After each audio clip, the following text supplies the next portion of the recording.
The monarch of Scotland was the head of state of the Kingdom of Scotland. According to tradition, the first King of Scots was Kenneth MacAlpin, who founded the state in 843.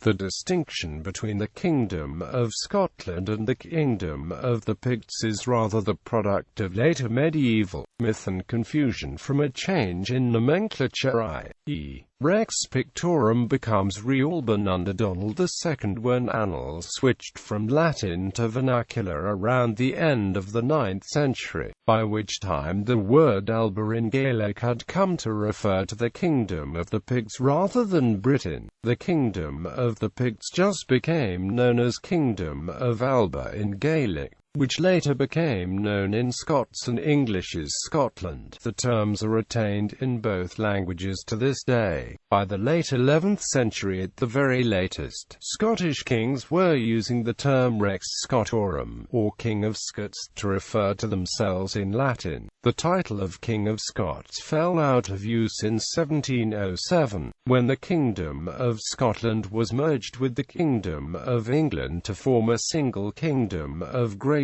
Britain. Thus Queen Anne became the last monarch of the ancient kingdoms of Scotland and England and the first of Great Britain. Although the kingdoms had shared a monarch since 1603, her uncle Charles II was the last Scottish monarch actually to be crowned in Scotland, at Scone in 1651. Heraldry. Coronation Oath. The Coronation Oath was sworn by every King of Scots from James VI to Charles II and approved by the Estates of Parliament in 1567. Promise faithfully, in the presence of the Eternal, my God, that during the whole course of my life, shall serve the same Eternal, my God, to the utmost of my power, accordingly as he required in his most holy word, revealed and contained in the New and Old Testament, and according to the same word shall maintain the true religion of Jesus Christ, the preaching of his holy word, and due and right administration of his sacraments, now received and practiced within this realm, and shall abolish and oppose all false religion contrary to the same, and shall rule the people, committed to my charge, according to the will and command of God, revealed in his foresaid word, and according to the lovable laws and constitutions received in this realm, in no way repugnant to the said word of the Eternal, my God, and shall procure to my utmost to the Kirk of God and whole Christian people true and perfect peace in all times coming, the rights and rents, with all just privileges of the Crown of Scotland, I shall preserve and keep inviolate, neither shall I transfer nor alienate the same.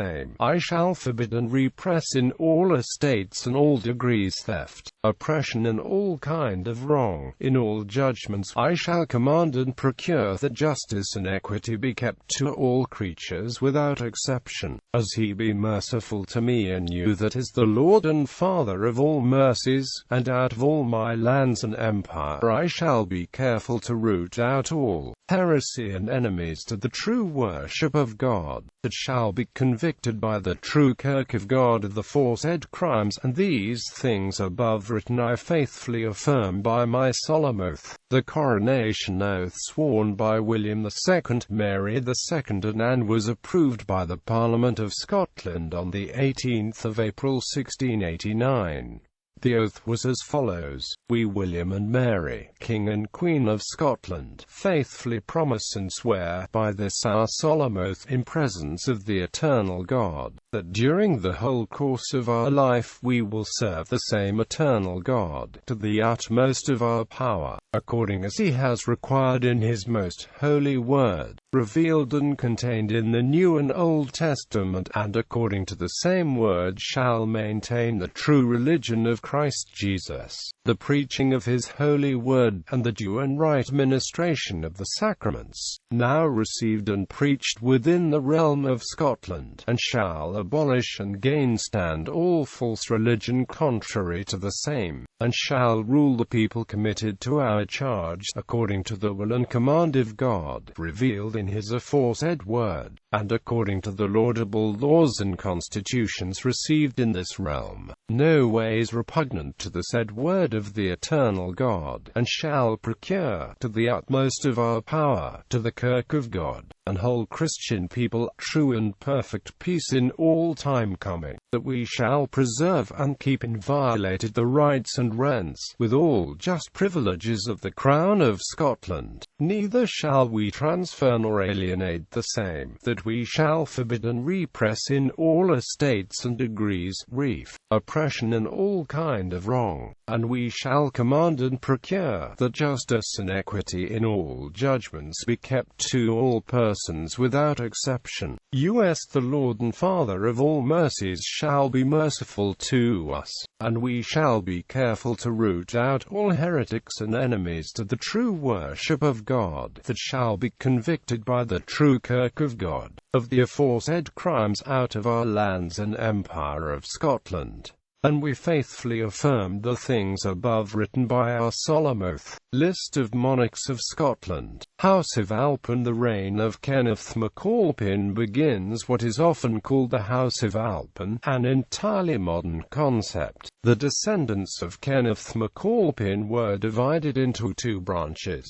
The crown would alternate between the two. The death of a king from one branch often hastened by war or assassination by a pretender from the other. Malcolm II was the last king of the House of Alpin. In his reign, he successfully crushed all opposition to him and, having no sons, was able to pass the crown to his daughter's son, Dunkeld I, who inaugurated the House of Dunkeld. Evidence for Eochaid's reign is unclear. He may never have actually been king. If he was co-king with Gaelic. Amlab is known only by reference to his death in 977, which reports him as King of Alba, since Kenneth II is known to have still been king in 972 to 973. Amlab must have taken power between 973 and 977. Eochaid was a son of Run, king of Strathclyde, but his mother was a daughter of Kenneth I. House of Dunkeld. Duncan succeeded to the throne as the maternal grandson of Malcolm II. He was also the heir general of Malcolm I, as his paternal grandfather Duncan of Atholl was the third son of Malcolm I.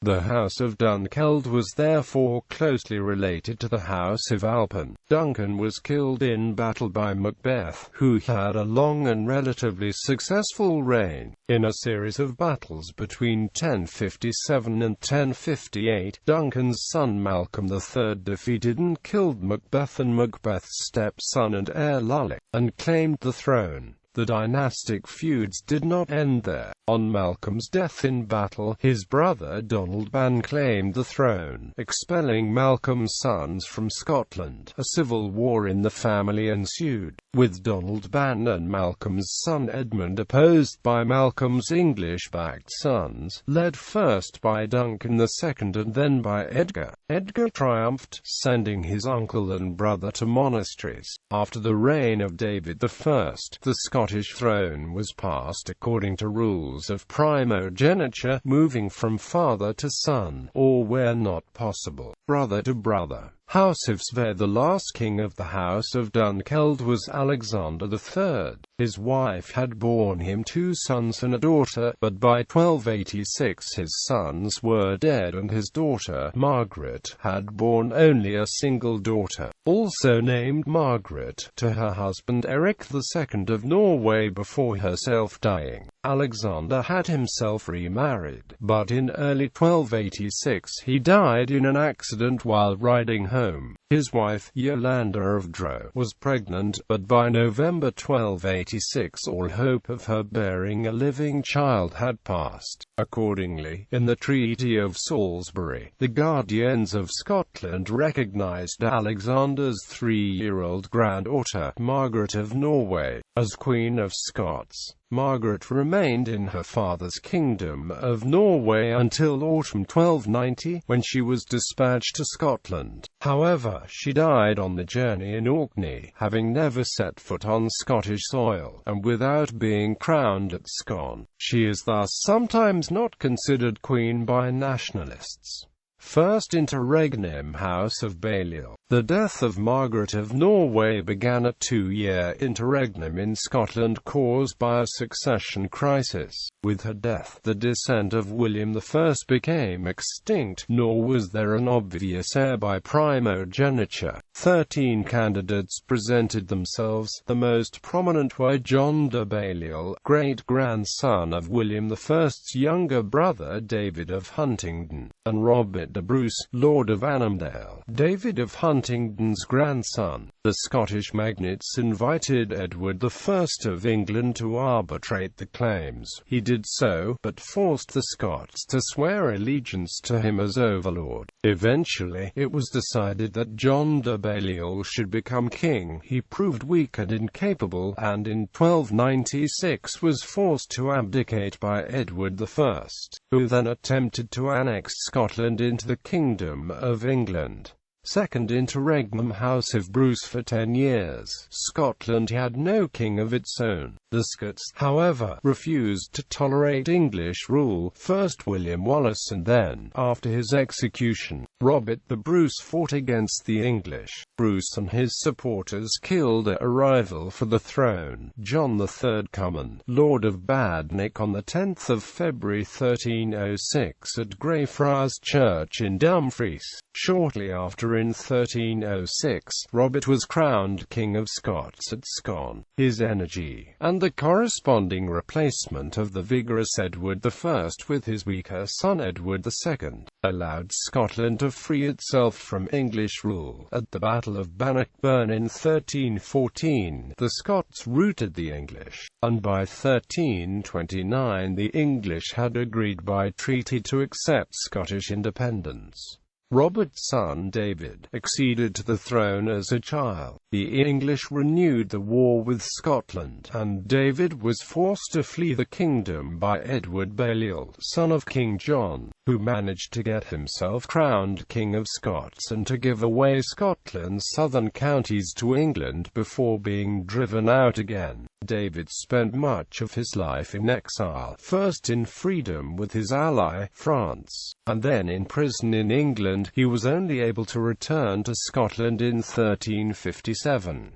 Upon his death, childless, in 1371, the House of Bruce came to an end. Disputed claimant. Edward Balliol was the son of King John Balliol, who had himself ruled for 4 years following his election in the Great Cause. Following his abdication, John Balliol lived out his life in obscurity in Picardy, France. During the minority of David II, Edward Balliol seized the opportunity to assert his claim to the throne, and backed by the English, he defeated the forces of David's regency and was himself crowned king at Scone in 1332. He was quickly defeated by Loyalist forces, and sent back to England. With English support, he would mount 2 more attempts to seize the throne again, in 1333 and 1335. Each time his actual control of the throne was brief before being sent back to England, for the last time in 1336. When David returned from exile in 1341 to rule in his own right, Edward lost most of his support. When David II was captured in battle in 1346, Edward made one last attempt to seize the throne for himself, but he had little support and the campaign fizzled before it gained much traction. In 1356 he renounced all claims to the throne. House of Stuart. Stuart Robert the Stuart was a grandson of Robert I by the latter's daughter, Marjorie. Having been born in 1316, he was older than his uncle, David II. Consequently, he was at his accession an old man, unable to reign vigorously, a problem also faced by his son Robert III, who had suffered lasting damage in a horse-riding accident. These two were followed by a series of regencies caused by the youth of the succeeding kings. Consequently, the Stuart era saw periods of royal inertia, during which the nobles usurped power from the crown, followed by periods of personal rule by the monarch, during which he or she would attempt to address the issues created by their own minority and the long-term effects of previous reigns. Governing Scotland became increasingly difficult, as the powerful nobility became increasingly intractable. James I's attempts to curb the disorder of the realm ended in his assassination. James III was killed in a civil war between himself and the nobility, led by his own son, when James IV, who had governed sternly and suppressed the aristocrats, died in the Battle of Flodden. His wife Margaret Tudor, who had been nominated regent for the young son James V, was unseated by noble feuding, and James V's own wife, Mary of Guise, succeeded in ruling Scotland during the regency for her young daughter Mary I only by dividing and conquering the noble factions, and by distributing French bribes with a liberal hand. Finally, Mary I, the daughter of James V, found herself unable to govern Scotland, faced with the surliness of the aristocracy and the intransigence of the population, who favoured Calvinism and disapproved of her Catholicism. She was forced to abdicate and fled to England, where she was imprisoned in various castles and manor houses for 18 years and finally executed for treason against the English Queen. Elizabeth I. Upon her abdication, her son, fathered by a junior member of the Stuart family, became king.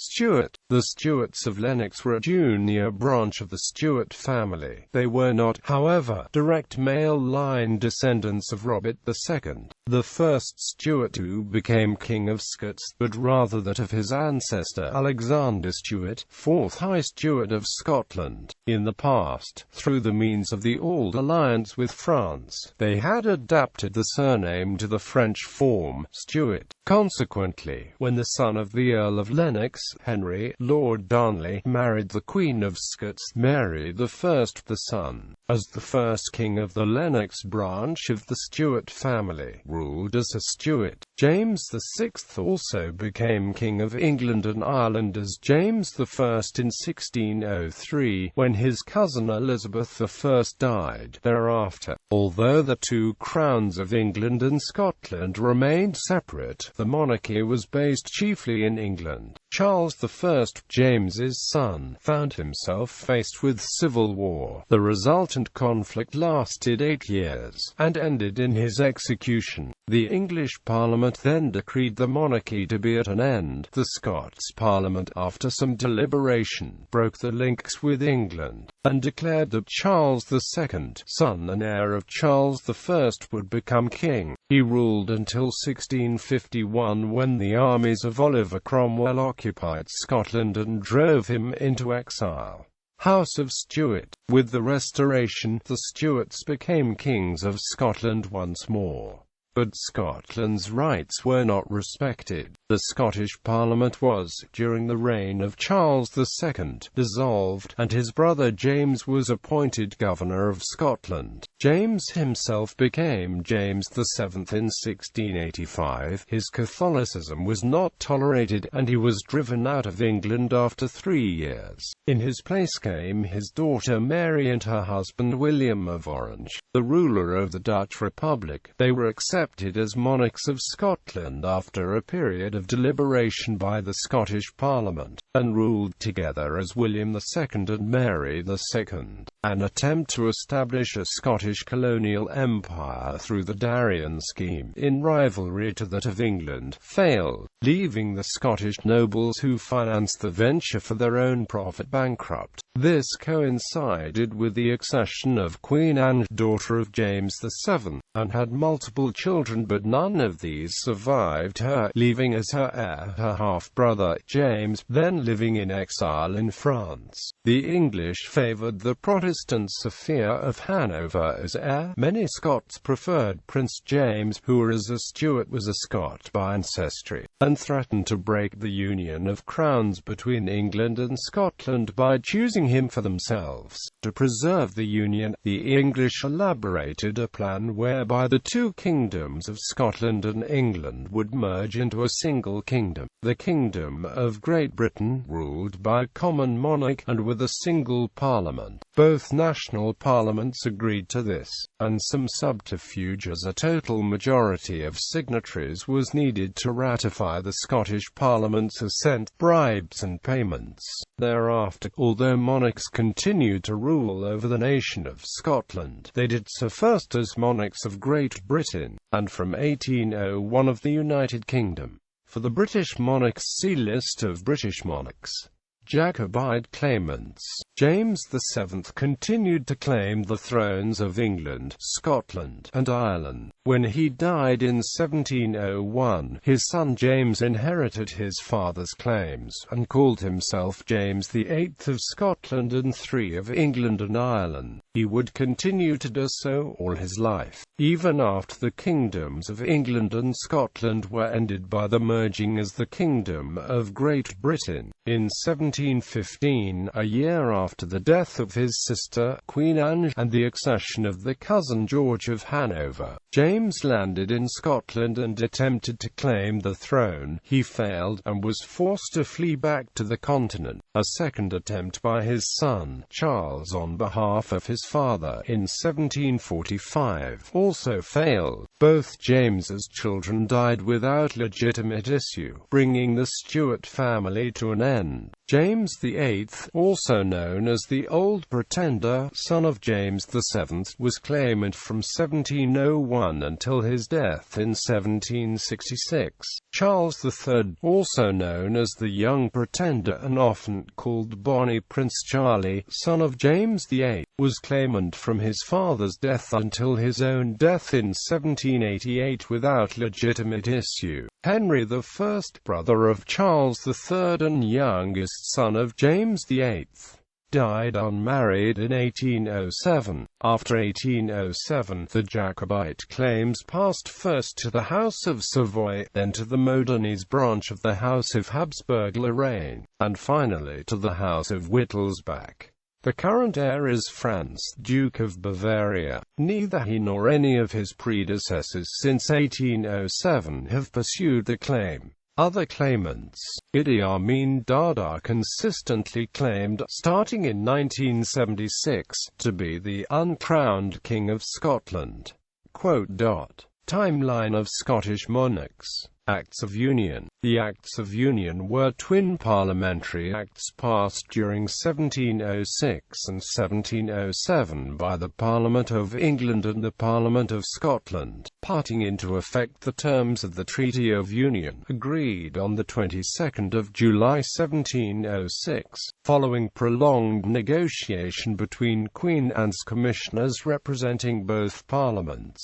The acts joined the Kingdom of England and the Kingdom of Scotland to form a United Kingdom of Great Britain. Scotland and England had shared a common monarch since the union of the crowns in 1603, when James VI, King of Scots, inherited the English throne from his first cousin twice removed, Queen Elizabeth I of England. Although described as a union of crowns, prior to the Acts of Union of 1707, the crowns of the two separate kingdoms had rested on the same head. 3 unsuccessful successful attempts were made to unite the two kingdoms by Acts of Parliament, but it was not until the early 18th century that the idea had the will of both political establishments to succeed, thereby bringing the two separate states together under a single parliament as well as a single monarch.